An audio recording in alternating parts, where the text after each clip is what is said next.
This is the first image that we created, myself, my brother, and a team of artists. And we released this on the internet on July 5th to just 40 people on a social networking site called MySpace.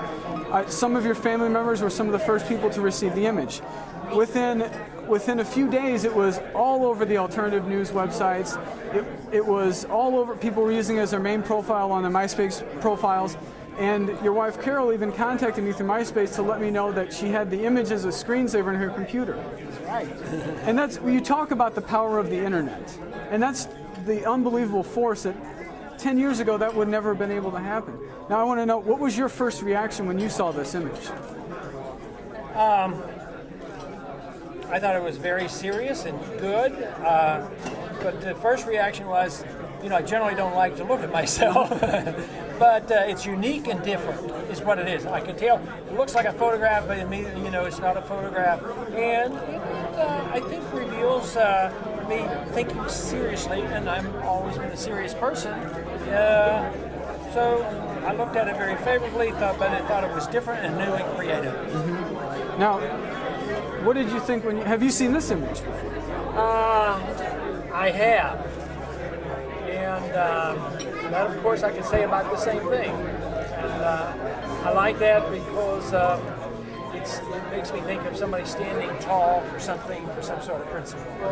And what we've done is we've created these as what we call an activist card, and people purchase these through our website and they hand them out to people on the streets. And the nice thing about these is that when you're handed something like this and you're a perfect stranger who pays no attention to politics, who's never heard of Ron Paul before, they immediately look at it and they think, well, this person must be important, otherwise they wouldn't have a card like this. And then they turn it over and might find out what we stand for. Exactly. And these are just some of the bullet points that we put on there. End the war, save the internet, abolish the income tax, legalize freedom, restore our Constitution.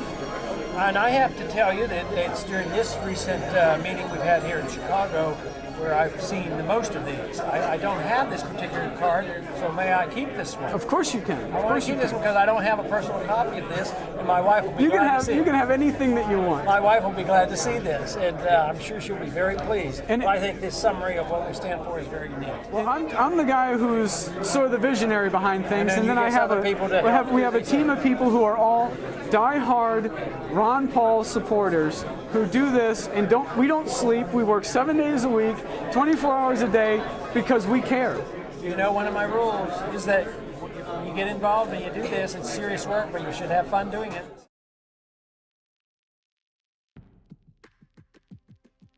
To be honest, I've never really been all that political of an individual.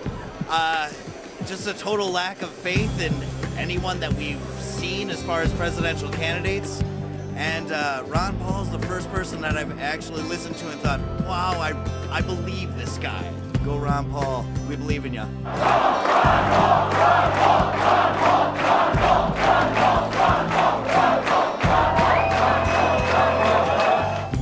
I will drink the cup, the poison overflowing. I will lift you up,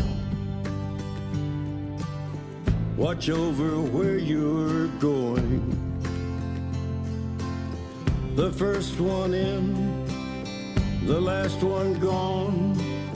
I'll be the rock to stand upon for you, for you.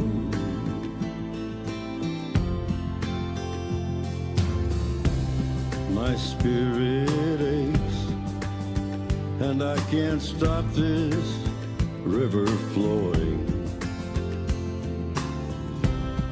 In fear I take each labored breath I draw, in knowing that this could be my life, my final hour. But faith and hope and love give me the power for you, for you.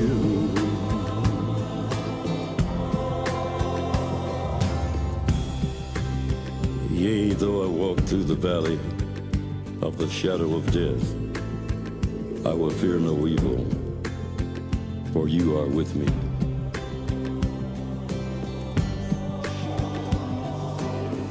You are with me. I'll be your salvation, though the storms surrounding. There are no conditions.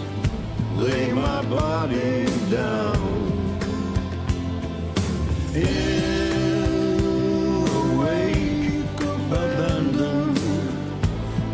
Sacrifice.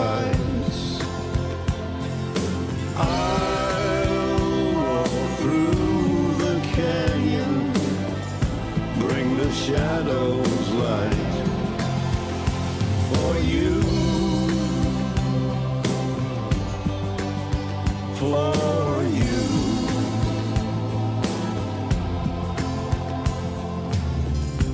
I will drink their blood. We as a country face a lot of problems today, and I talk a lot about those problems, but the truth is we have a campaign of hope. We do not despair, because if we do the right things, things will come out all right. That does not mean we don't have difficulties, but it just means that we have to be persistent, and our message and our voices have to be heard.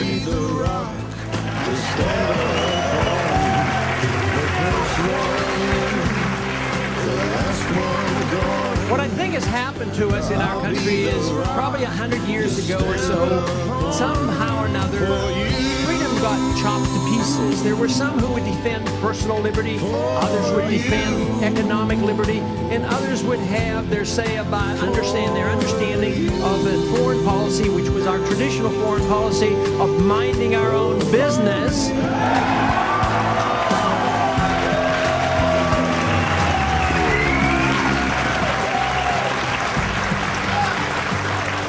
And today our goal has to be to bring it back together again. Personal liberty is economic liberty, and true freedom and following the Constitution means that we will be bringing our troops home.